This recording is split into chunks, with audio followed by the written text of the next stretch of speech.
ഇപ്പൊ സോഷ്യൽ മീഡിയയിലൊക്കെ നേരെ തിരിച്ചു ചോദിക്കുന്നുണ്ട്. അതൊക്കെ കാണുമ്പോ എന്തു തോന്നുന്നു പഴയ ആരോഗ്യമന്ത്രിക്ക്?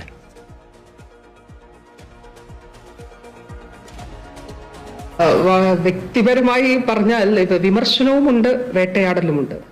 രണ്ടാമത്തേതിന് വിധേയമായിട്ടുള്ള ഒരു വ്യക്തിയാണ് ഞാൻ, ഒരു വേട്ടയാടൽ. അതെ. അപ്പോ അതെന്നെ സംബന്ധിച്ചിടത്തോളം തീർത്തും ഇപ്പോ ഞാൻ അതിനെക്കുറിച്ച് പക്ഷെ ഒരു ഘട്ടത്തിൽ ഞാനത് പറയണമെന്ന് ആഗ്രഹിക്കുന്നു. അതൊരു വലിയ ട്രോമ തന്നെ. 5 വർഷം തുടർച്ചയായിട്ട് സൈബർ ഇടത്തിൽ അല്ലാതെ പൊതു ഇടങ്ങളിൽ ഒരാവശ്യമില്ലാതെ ഒരടിസ്ഥാനം ഇല്ലാതെ ആക്രമണങ്ങൾ, വേട്ടയാടൽ നടത്തിയതിലുള്ള ഒരു ട്രോമ, അത് ഒരു മനുഷ്യൻ എന്നുള്ള നിലയിൽ, ഒരു മനുഷ്യജീവി എന്നുള്ള നിലയിൽ അതിപ്പോഴും അതിൽ നിന്ന് മുക്തമായിട്ടില്ല. അത്ര ക്രൂരമായിട്ട് സംഭവിച്ചിട്ടുണ്ട്. പക്ഷേ ഞാൻ പറയുന്നു, ഈ സമയത്ത്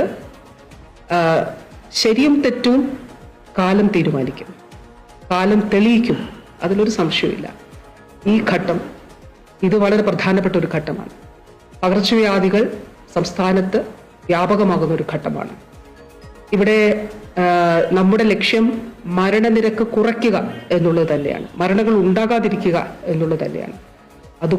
അതുകൊണ്ടാണ് ഞാൻ പറഞ്ഞത്, ഈ ഘട്ടത്തിൽ അതിനെ സംബന്ധിച്ച്